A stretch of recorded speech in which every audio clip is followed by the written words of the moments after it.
And we're live. Are we live? Can you hear me? I can hear you. Awesome. That's pretty cool. Welcome to the End of a Species podcast. I'm here. I'm Jeff. I'm here with my buddy Adam. Say hello. Hello. I'm Adam. And we're Adam. Yeah. What up? So Get that deep radio voice, yo. I like it. No, I can't talk like that for very long. I saved that for something else. Word. The Barry Whiteness. Let's do it. So yeah. So our podcast is, as you guys may well know or not know, about many different topics. We just like to discuss things. And today, I was on the phone with you, and I think you had a good idea for something to talk about that, you know, we normally talk about because it's kind of annoying. It bugs us a lot. So that's games being the same shit, like over and over again. Yeah, over and over again. I mean, like, if there anyone that knows games at all, like, they know, like, Call of Duty is kind of one of those that comes out and out and out and out and out, and there's not a whole lot of innovation to it, and they don't seem to adapt or change or do anything that seems to be that impressive from one to the next. And the crazy thing is that it's not like one game or another game may be a little less popular, but the motherfuckers sell. Yeah, they keep selling. It's insanity. Yeah, like, I don't know how many copies or whatever, but like millions and millions of dollars, to the point where like they're like, we got to keep doing these, and like a little stream search, like one has come out every year or two has come out every year. Yeah, since, you know what? Let's go over that. Hold on. Since the first one back in 2000, 2002. So we've got Call of Duty came out in 2003. 2003. And they were maybe tired from it. It was like a real long develop. I don't know what it was. But they took 2 years off. Since then, you've got Call of Duty 2, 2005. Call of Duty 3, 2006. Modern Warfare, Call of Duty 4, Modern Warfare, 2007. World at War, 2008. Modern Warfare 2, 2009. Black Ops, 2010. Modern Warfare 3, 2011. Black Ops 2, 2012. Ghost, 2013. Advanced Warfare, 2014. Black Ops 3, 2015. Modern Warfare Remastered and Infinite Warfare, 2016. World War II, 2017. Black Ops 4, last year, 2018. What? Well, even then, like, it's another thing that makes it seem like a money grab is like, because in 2016 you said that there was a remaster of one they've already done. Yeah. So like they just up polygon count and reskin it, and then like, oh yeah, it's HD, and like go play this thing that like we didn't really do a whole lot with anymore. If I remember when they put that out, it was part of, like, you could buy it with Infinite Warfare, and that was the only way to get it. And I have no idea. if from me watching people play, and I know we're picking on Call of Duty, we'll probably run the gamut, like Assassin's Creed. We'll pick on a couple, yeah. Yeah. Assassin's Creed's on my list. I have personally not played a single Assassin's Creed game. But, like, by the time I heard of it, there's already, like, 6. And they're like, oh, when did this start? And I'm like, oh, it started a year and a half ago, and we got 6 games out now. And I'm like, how? They can't be any good. Like, if you're putting 6 games out, either this is, like, one of those, like, Lord of the Rings things where it's like, oh, well, we filmed it all at once, and then, like, now we gotta, like, cut and edit and CG the whole thing. I'll be honest, I've played most of the Assassin's Creed games. The thing is, I try not to get them when they first come out. Like, I got Assassin's Creed Origins when it first came out because it was something different. And Yeah. I I remember that being a thing because it was like a whole new, like, we've changed the engine, we've changed the system, we've changed how attacks work. And I'm There's, cool like, with that. Yeah. But it wasn't. Go ahead. It wasn't, like, it was good. It wasn't, like, awesome, but it was good. I liked it. I enjoyed it. Mm-hmm. But most of the time when I get an Assassin's Creed game, I wait for that bitch to be on the $20 bargain basement, like the little bucket that they have, and I don't get it. Don't shop at GameStop. I don't get it at GameStop. We obviously are not sponsored by GameStop. Yeah, fuck GameStop. So I could probably do 3 hours on GameStop alone. I fucking hate GameStop.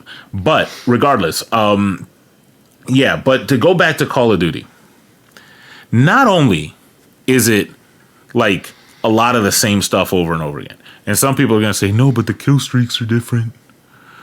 But overall, you get a primary weapon, a sidearm, and a knife, a melee. You get and your grenades. You get knife, and then you get 2 grenades and a secondary grenade, and that's it.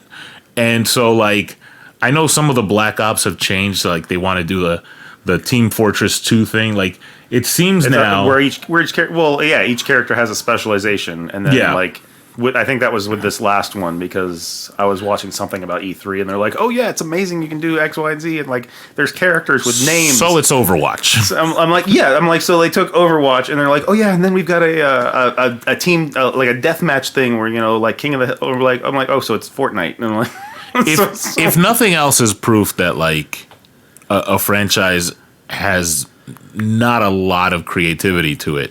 Black Ops 4 happens to be, just a fusion of the battle royale with the hero shooter, and it's just, hey, we're just going to take these things that are popular and just mesh them together in a game, and here you go, enjoy. And I think one of the biggest things about the last Black Ops one is it had no single player, like the single player didn't exist. Like the first Star Wars Battlefront, where it was like, hey, there's no single player other than like the training missions, and like there's no single player to it. You go right into the multiplayer, and that's it. And granted, long term staying power of a game is usually dependent on how well its multiplayer can do, because like once you finish the single player and you've beaten it on all the difficulty levels, what's left is except the multiplayer. But like sometimes you should probably start there. How much staying power do you have when the next game is 365 days away, though? Or less. Or less. Yeah, like, hey, here's the game. Pre-order the next one. And but there's a QR code in the actual box, and it says like, yeah, scan this with your phone to pre-order the next one now at GameStop. The shrink wrap is still on my game. Like, you want me to pre-order what? Mm-hmm. They do that. You go in and not just GameStop. I know I pick on GameStop, but they do this most places where you buy video games. Like, you go in and you're like, hey, I just got God of War. I'm so happy. Do you want to pre-order Red Dead Redemption 2? But do you here's a list of all the games coming out for your system. I'm like, congratulations on your new purchase of God of War. Do you want to buy the season pass for $19.99? Oh my God. And that's another thing. Like, they give you the list, and you look at it, and you're like, fuck. I have a regular job. Each one of these bitches is $60. Uh-huh. But we're a little off topic. Let's go back to, so we hit up Call of Duty. We terrorized it a little bit. I've played a couple of the Call of Duties. I played the first one, and I played Call of Duty 2, and I kind of stopped there. Then when I got a PlayStation 3, there was a bundle that came with Black Ops 1.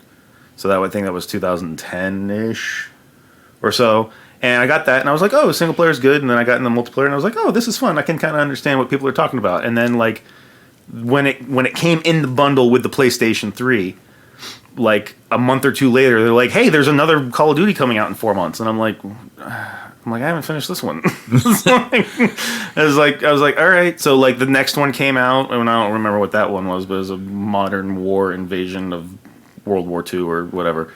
And like, I'm I'm all right for right now. Like, that was when I was, career changing and whatnot, and like I was like I can't throw 60, like that's groceries. Yeah, it's gas. You know what I've noticed is, and I'll just, something you said sparked an idea. Like, you had fun playing that game, right? But you're not a Call of Duty fan. Yeah. Most people who are fans of these repeat games, they hate the game that just came out. Like, I can't believe they fucking took out my shit and put in this other shit that I hate, but I'm buying it day one and I'm going to play it for 3 weeks straight until my eyes bleed. Like, well, that was one of the things is because like one of them came out and I don't remember what was going on, but I was at work and they were like, "Oh yeah, I just got this. I played it all weekend since we were off." And I can't stand the fact that like the helicopter is now a kill streak 7 or whatever, and dogs are a kill streak 4. Like I wanted to get the helicopter first because like dogs are overpowered, and they give them. I'm like, who cares?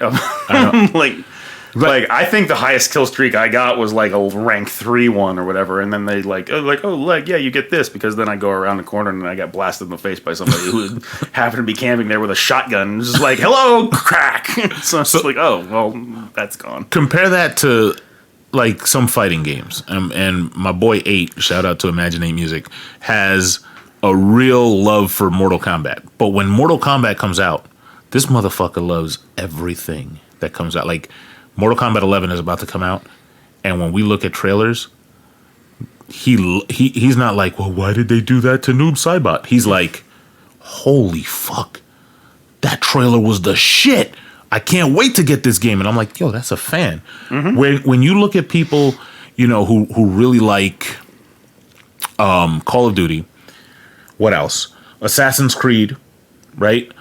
At this point, Assassin's Creed could put out a game that has the best graphics ever, looks real, plays super responsive, and people will be like, but the sky, there's a dead pixel in the sky. This game sucks.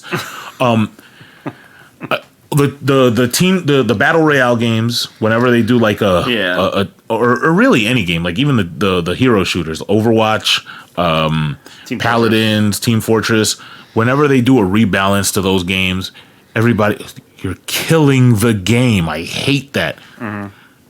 Well, there's those I see because like people develop because the characters they're playing have a personality and a style or whatever, and then when they get attached to that and they screw with it, then they're like, you screwed with my favorite thing. Like now the whole game's ruined because you touched a thing. You know, like you know, I've been part of like some of those companies that are big on you know monthly every quarterly updates, patches, and changes, and sometimes they get excessive and they're like, you ruined my class. I get it in WoW though. In WoW, your character in WoW is you. You're playing that person 24/7. I wasn't trying to bring up that particular title, but okay, we're there now. We're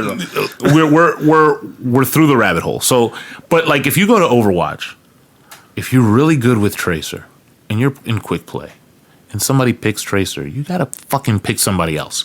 So it's not like your character's Tracer. You put in hours and hours and years into Tracer to make your own Tracer that has the weapon that you found over in fucking wherever you found it, and you customized it to your own thing. Like you didn't go on an epic quest to forge it in the heart of a dying volcano and like with the power of like a god that's infused to it while it was solidifying. You know, like you didn't go on that thing to make Stormbreaker.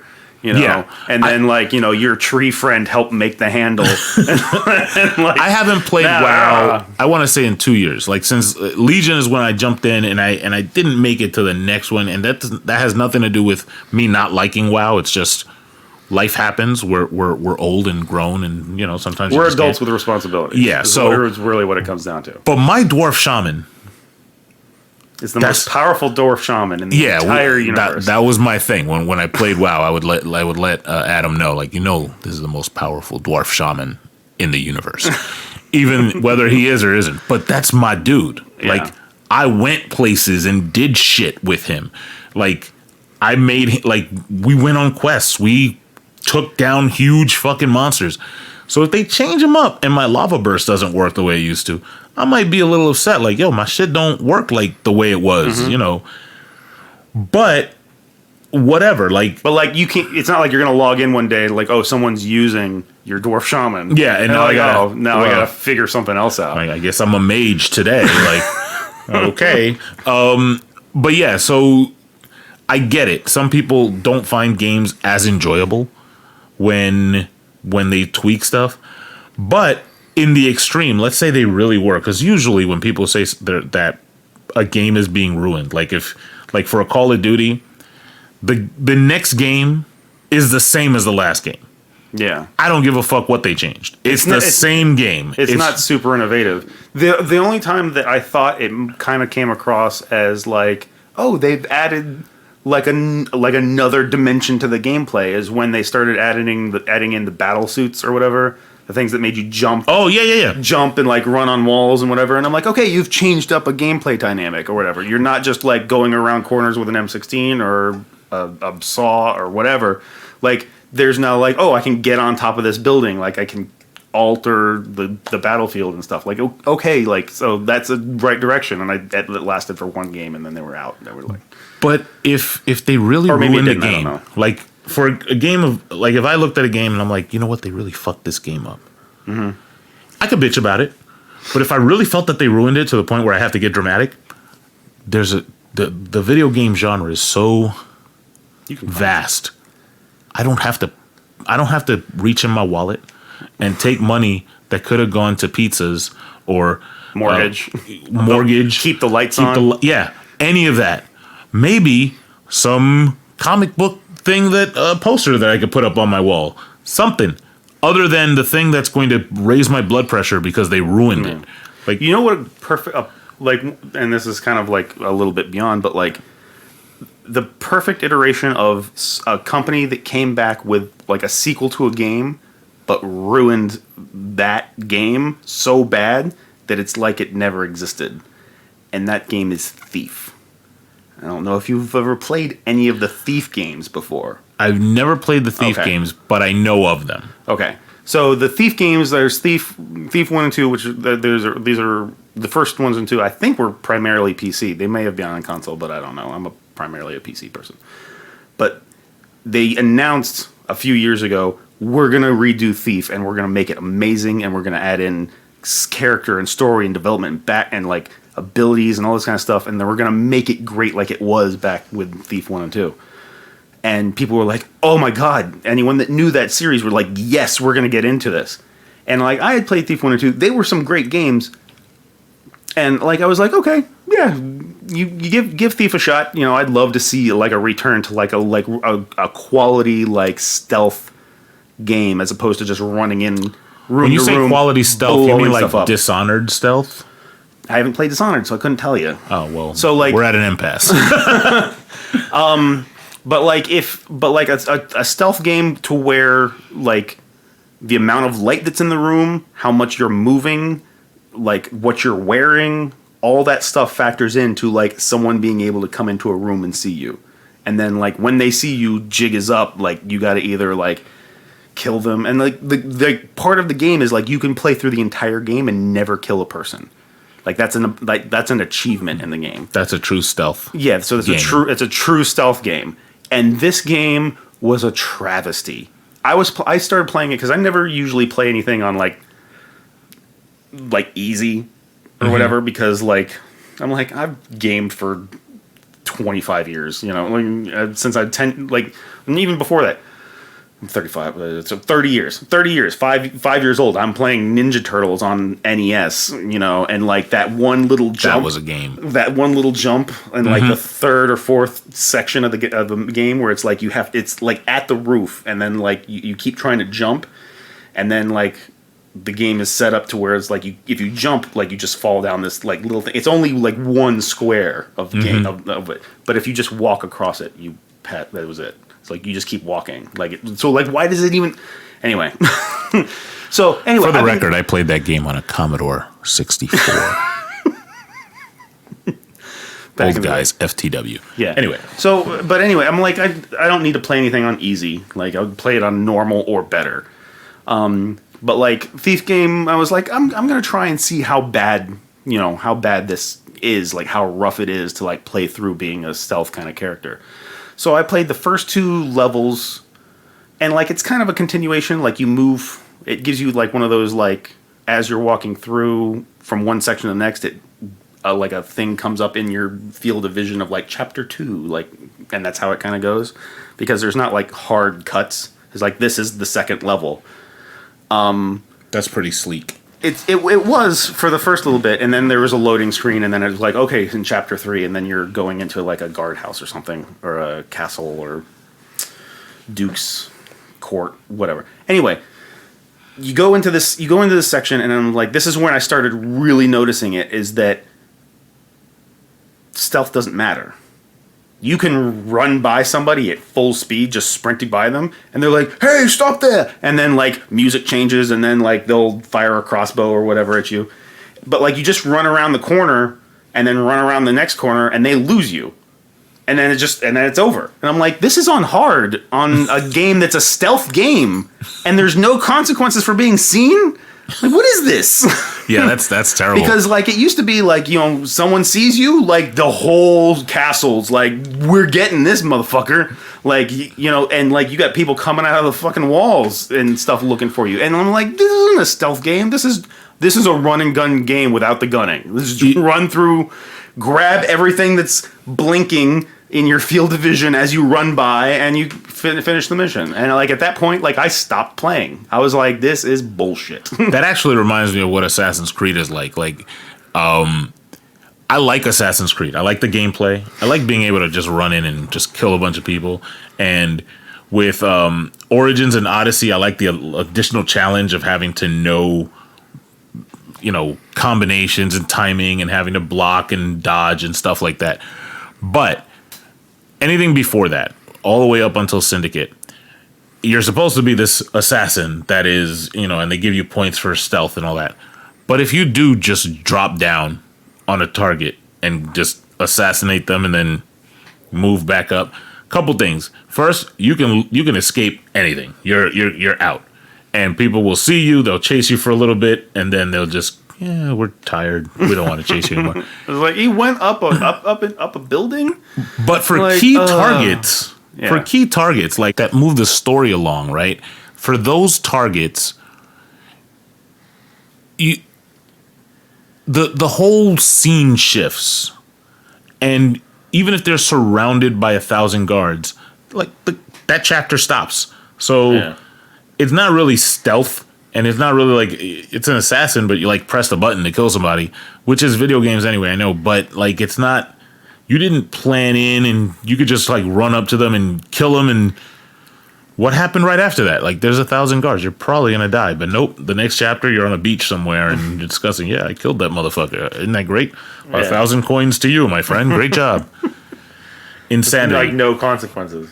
Yeah, but you were saying Thief, horrible stealth. It was horrible stealth, and it was a game where it's like the previous games were great, and then I don't remember the name of it, but like there was like a third one that was like an offshoot, or maybe it was an expansion to one of them or whatever. I don't really remember, but then they were like this one, and it was called Thief, and it was like, yeah, this is the new hotness. You know, we're gonna bring stealth games back, and it was such garbage. Not only was it like ridiculed online for being like this piece of shit, but like I bought it like on Steam, like, you know, pre-ordered, bought it like ready for download, like, and then it just kicks on release day, and then like the next week it was $20 cheaper.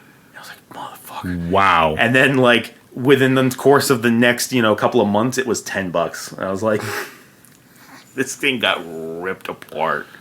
This is why I like some of the second party titles on PlayStation. Like the God of Wars, the infamous, which one am I thinking of? Prototype? Thief's End. That they had the 4 of them with Drake. What's Uncharted? Uncharted. Uncharted is a game I always wanted to play because I hear they're great, but like I don't know how to judge because. Well, the Uncharted games are like they're very run and gun, but they're very polished run and gun. It's and they're very good stories, right? So they don't purport to be something that they're not. God of War 1, 2, and 3 were disgustingly good. Like, I can't even, like, really, really good for the time. You know, it was that type of button mashing fighting, but just over the top, but really well done. Very responsive. Awesome story. Had an awesome story. It had like an intricate like combat system that was like not necessarily new, but like it was dynamic. or whatever. So like it gave you an opportunity to kind of do something fun with something that you may have seen before, but it looks fresh and feels different. Yeah. So like it ends up being like it probably wasn't a new combat system by any means, but No. But like it looked different and it had a nice dressing to it, and then like you were a guy fighting gods and Greek mythology and stuff. Like that's cool. So, And I mean, I could have done without all the offshoots, right? Like, they were good too. Like the Vita one. I mean, the whole series up until God of War 3 was really, really good. And then they closed it out, and they're like, oh, you know what? We want to bring this back, but it wasn't like, yo, we're just gonna remaster God of War 1. No, they hit you with, hey, this God of War, completely different. yeah. Now we're in Norse mythology, and the combat system's different. We've got an over-the-shoulder camera that never cuts away. You got Cory Barlog crying when people like the game, but I mean, how could you? This motherfucker, he had to know this game was going to be fucking amazing. Yeah. Right. So, but like game after game, you look at. I always wanted to play Sunset Overdrive. That was an Xbox exclusive. It was an Xbox exclusive, and I believe it was a launch title as well. I think so. I think because when it launched on the Xbox One, like it was like, hey, this is coming out like day one. I just remember seeing the trailer on E3, and it was one of those trailers that I was like, wow, that looks fun. That's like Infamous with guns. Like, let's go. And then they took that and they made Spider-Man, and Spider-Man's a PlayStation exclusive that's insanely good. It's too short in my opinion, but as most games are, it's so much fun. So much fun. Like probably the best Spider-Man experience I can have, and I appreciate games like that. I appreciate games that take a concept, a control style, a storytelling style, and they say, hey, we're going to take this and we're going to flip it on its head, or we're going to do something creative with it, or fuck it, we're just going to make a fun game. We're going to give you something fun to let you know that we appreciate that you're patronizing this game. Yeah. Well, that was also the thing, because like I have a huge Mega Man nostalgia, because Mega Man was I think it was one of the first games that I was able to actually beat, like as a kid. Because like a lot of games that I played, like I played through to a certain point and then I couldn't get any further, and I was like, meh, whatever. But like I think Mega Man, I'm pretty sure it was Mega Man 2 was like the first game that I actually beat like as a kid, and I was like, so like I have this huge connection for like older Mega Man stuff. And Mega Man has like fallen off the face of the planet except for like Smash Brothers for like at least the last 10 years, maybe ish, 10-ish years. Yeah, I couldn't put a number on it, but like a long time. But like 4 I don't want to say 4 years ago, they put out a game that was Mega Man-esque. It's called The Mighty Number 9. And I don't remember I don't remember if you heard about that. But it seemed like it was like a very cool idea, and I was like, I'm just gonna give you my very brief Mighty Number 9 story. Okay. Mighty Number 9 gets announced. I used to like Mega Man, and I said, oh, it's kind of in the spirit of Mega Man. All right, I'll pre-order it. Cool. The day it was supposed to release, they pushed it back. The second time they did that, I canceled my pre-order. Never heard another thing about it. When it came out, everybody hated it, and I was like, "Fuck this! I'm not letting you sit with my $30 until you decide to give me a fucking game." Yeah, that's not Prime shipping. That's some fucking other worldly shit. But anyway, okay. So they announced this game, and like I was excited for it, but like it was one of those things. Like it was announced, and then there's like developer update, and I'm like, okay, in like 3 months it's gonna come out, and I'm like, okay, and then I never heard anything about it ever again. And I'm like, whatever happened to that game? And I'm like, and then like when I went looking for it, and I'm like, oh yeah, it was delayed and then pushed back, and then there was like some kind of like financial issue or whatever, and then like they launched it and everyone hated it, and I'm like, well, maybe they should have taken longer to develop it. I don't know. But like anyway, like but. I give props to that company or whatever, because it kicked Nintendo and Capcom in the ass a little bit, and now we've got a Mega Man 11. Like they did the remasters, put them on Nintendo Switch. They put out all the Mega Man X's, and now we've got a Mega Man 11. So like there looks like there's a future for the character, or whatever. And this is the thing is like I bought the Mega Man collection, and I'm playing through those. I'm up to 8. Never played 8, but like I'm up to 8. 8 is very different. Holy hell.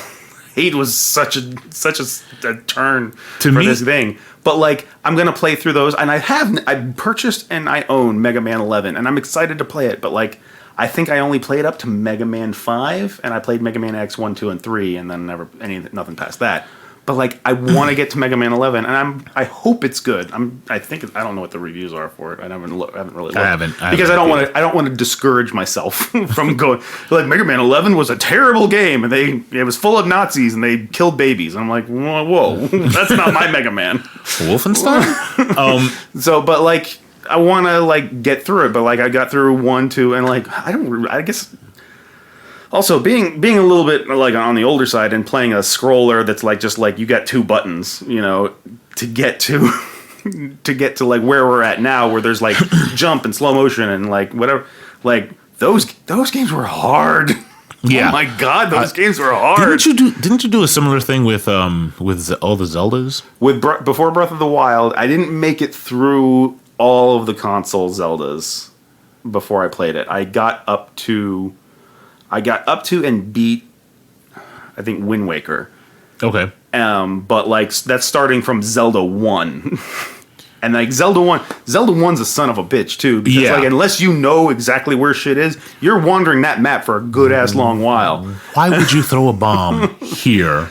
And it's not it's like a random tree in the middle of fucking nowhere. There's like a billion trees. And it's not like here, throw a random bomb to blow up a tree in order to get some side content. No. This is a dungeon. If you want to beat the game, you have to kind of know. And that, I think, was one of the appeals of the original Zelda.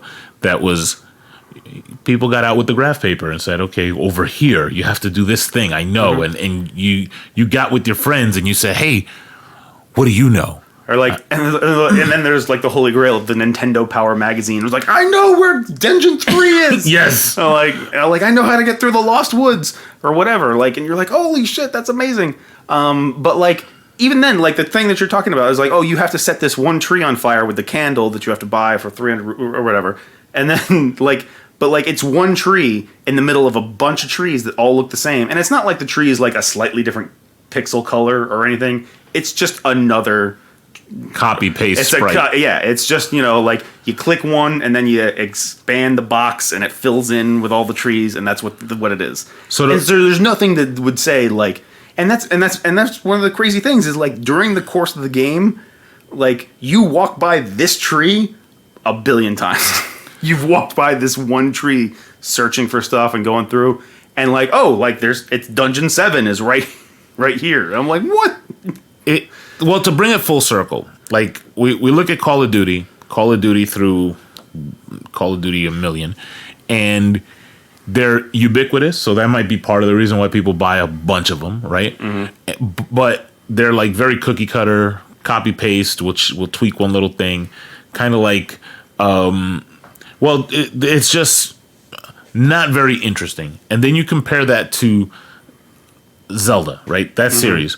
Where the idea is repetition, like right, you have Link rescuing the princess, but and really the mechanics of the game, 2 item slots, right, where it all changed with Breath of the Wild, but they do it in so many different ways and in so many different styles that it's so creative. It's like saying, okay, I'm going to tell you the same story.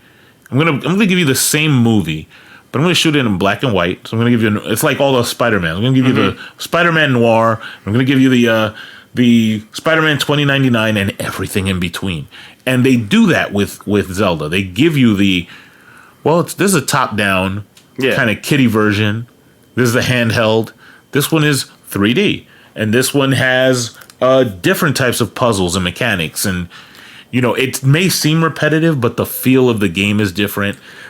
And you know what's a perfect example of that is Ocarina of Time to Majora's Mask. Is like because they even use the same assets. They have the same assets and the same pixel counts and everything. And what they did from one game that had like because I think maybe I'm wrong, but like it was one of the first games that I played that had like a legitimate day-night cycle where the day and night had different things happening during it. Yeah, So that's true. So like I was impressed by that, and then they took it with Majora's Mask. They took it a step further. Not only do we have a day-night cycle, but we have a 3-day cycle, and different shit is happening every day during that. And you can go back and repeat it, but like you got to figure all this out. And like it's a different place, it's a different world, but same assets, and it felt like such a different game. Yeah, you couldn't say that Majora's Mask was like Ocarina of Time 2. It was Majora's Mask. It's a completely different game. It's like Ocarina of Time is your classic, with the exception of the time travel. It's your classic hero saves kingdom from bad guy. Yeah. Period. Where Majora's Mask is a lot more nuanced. It's, we're going into this area, and maybe the bad guy is a little sympathetic. Yeah, maybe he's just misunderstood. He fell into some shit that he didn't need to. And everybody in Termina is weird, and they have their own, like it's just a different feel. And these are games that came out back to back. Whereas they were like a year or two apart. They weren't very far apart. So maybe like 10 months. Yeah, if you put both those games in my hand, I could tell you I'm playing Majora's Mask right now. If I put the Call of Duty from 2005, gave it 2012 polygon counts, and put those two games in your hand, it'll take you a little bit to be like, this is Black Ops 1 or one of them. Yeah. Unless you're really like it's different shit. Well, okay, so like, I take it to a different place then. One person who has no idea what the hell it is, one way or another. You give the person 4 hours to play each game. Ocarina of Time, Majora's Mask, Modern Warfare, the first Modern Warfare. 2 and 3. Modern Warfare 2 and 3. Modern Warfare, and then Modern Warfare 2 and 3. Yeah, sure, whatever. Like, or Black Ops 1 and 2. Who knows? Whatever. 1 and 2. And update all the graphics and whatever. How easy is it for like the uneducated person to be able to tell these two games apart? I really want to do that experiment. we're running out of time, but I really want to do that experiment. But I really think my hypothesis would be they have no fun. Like the Call of Duties to them would be the same. I've played a few Call of Duties, and with the exception of like the ones that are like in World War II or something, where all of a sudden you have a gun that's not futuristic looking. Yeah. Like it's like, this is a modern rifle, as opposed to I've got a bayonet or something. Yeah, it's got a bayonet, and I'm obviously charging Normandy. Yeah, like outside of that, just hey, I'm in generic city X and got to go around the corner to shoot some dude, and yeah, when I get into multiplayer, somebody called me some derogatory term right off the bat just for joining them as a level 1. Like, why are you here? And they had a voice of an 8-year-old. Yeah, and so they used words that I've only heard in the middle of like the raunchiest X-rated movie. It's like, how does this 8-year-old know that particular term? Like, yeah, I mean, like, who are your parents? I think, like, why aren't they watching you? I think, maybe the only, and we both are big Nintendo fans, maybe the only series Nintendo has that you can say is the next one is kind of derivative of the last one would be maybe Mario Kart. Yeah. Mario Kart has like a lot of the same, with the exception of like Double Dash, but like Mario Kart has a lot of the same things happening over and over again. But even Mario Brothers, like if you look at Super Mario Brothers all the way up to New Super Mario Brothers U, each game is different enough from the last that you're like, wow, this is really... Yeah, there's new stuff. I mean, take the 3D ones out of the equation. I think our point overall is stop liking these things. Well, this is my positive that I'm going to give to these types of games is a lot of people like as we talk about, don't have a lot of time because they've got lives and jobs and kids and so on and so forth, whatever the hell. And like hopping into a Call of Duty and playing, 2 or 3 skirmish matches that take 10, 15 minutes each. And it's like, all right, I banged out a half hour. I chilled out. Now I have to go mow the lawn and pick my kids up from school. Like, it's got a niche for stuff that it's doing. But like me, I can't personally game that way very often. Like I can go, like I want to go and be entertained by like something that's bigger than myself, kind of a thing. That's why I enjoy like bigger story driven types of games that have a lot to do with them. And the Call of Duties are great for the person who's like, I've got 15 minutes to play a game. And like, if you go to like Breath of the Wild, like you put 15 minutes in that game, you ain't done shit. You ain't done shit. You came in and you cooked some stuff for the next time you're able to actually play. I would be a lot less critical of Call of Duty if they did what they're doing with Overwatch, which is basically Overwatch, here's your game. Mm-hmm. We might put new characters in. We might take some powers away. We might move some abilities around. But we know it's the same game. Overwatch now is completely different from Overwatch when it came out day one. Mm-hmm. Right? Yeah. And I would say almost every single character from launch is different now than it was then. Okay. Right? Yeah. But it's not like I have to buy Overwatch 2, Overwatch 2017, Overwatch 2019 just to keep up. Overwatch Remastered Game of the Year Edition. Yeah, and I'm not having to buy it. So like I have Overwatch. When did Overwatch come out? 2016. 2016. Okay, so we're 3 years into Overwatch, and it's one game. You bought it $60, and then you have your internet connection to play it online. That's it. Yeah, that's basically it. As opposed to $60 every year, or like in 2016 for Call of Duty was 2 Call of Duties like in a row, and it's like.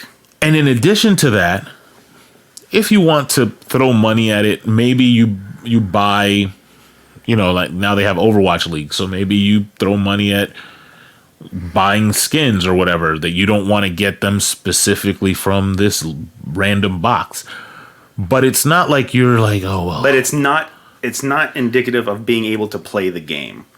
And that like loot boxes will be another episode. But like it's not a requirement. You don't like the way your character looks, which you can't even really see your character because it's a first person view anyway. Like what are you going to do otherwise? Like that's it. Like keep playing the game if you like the game, and like costumes and emotes and stuff, that's flavor. Like if you want some extra flavor, you can spend money on it, or if you keep playing the game, you have a chance of getting it anyway. Yeah, so, absolutely. And so I'm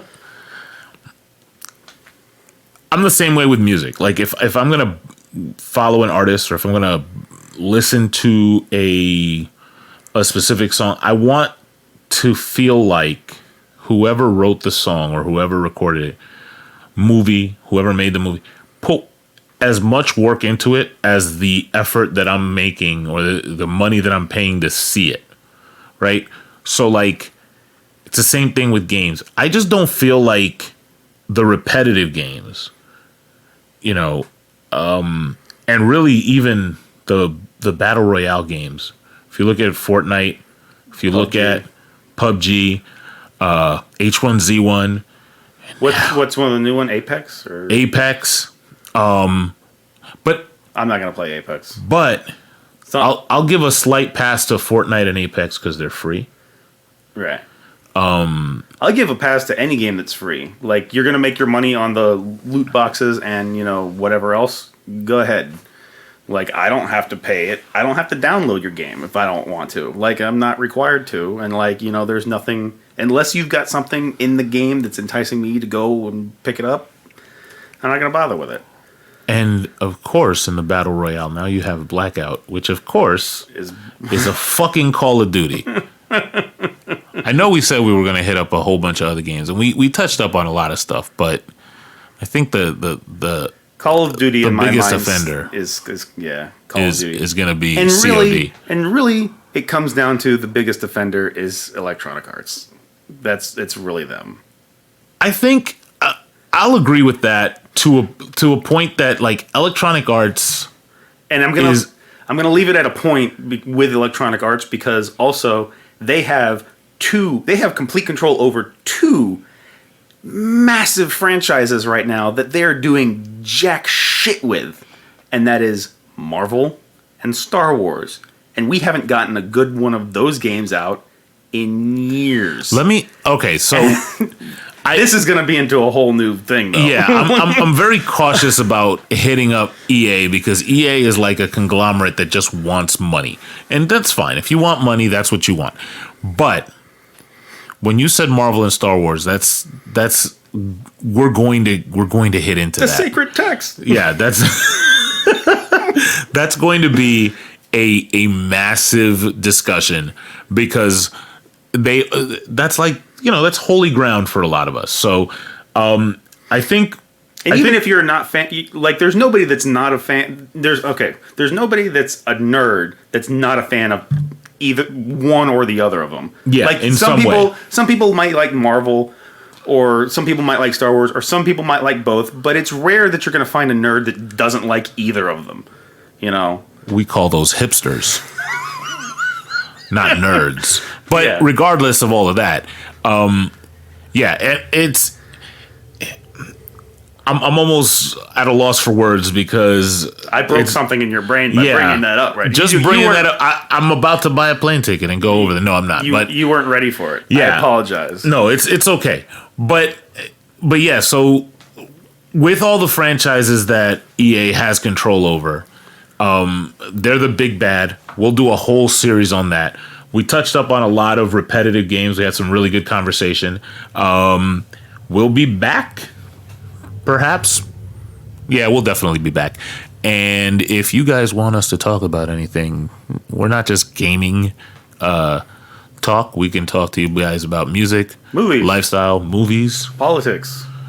Politics is a rough one, but we'll probably stay away from politics for a while. Politics is one of those ones where you come to the talk show armed. Yeah, you gotta, because you don't know what's going to get thrown out there. you got to be careful with the politics, especially now. It's all insane. But we're eclectic, is what I'm trying to say. So if you liked our discussion, if you have any comments, feel free to shoot some comments. Like, dislike, I don't care. Subscribe. Tell your friends. Subscribe just so you can hate us. Yeah. If anything. If you're a Call of Duty fan, definitely subscribe and throw some hate mail my way. Yeah. I hate Call of Duty. I really do. I can play Battlefield, but I fucking hate Call of Duty. So I'm like, I don't hate Call of Duty. It's one of those things like when I get asked at GameStop, hey, do you want to pre-order the next Call of Duty? I roll my eyes and I'm like, no, I don't want to pre-order anything from you at all, ever. There's always a next Call of Duty. There's always the next Call of Duty. All right, guys. So thank you again for listening, and we will see you next time.